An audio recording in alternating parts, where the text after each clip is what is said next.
முடியுமா இனி முடியுமா நாம் இருவர் அல்ல ஒருவர் இனி தெரியுமா தெரியுமா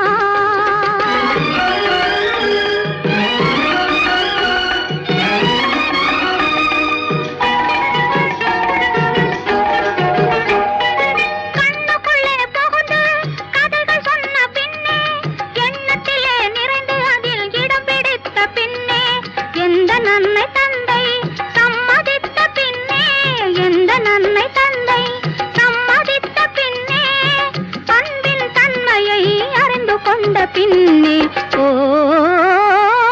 உன்னை விட்டு ஓடி போக முடியுமா இனி முடியுமா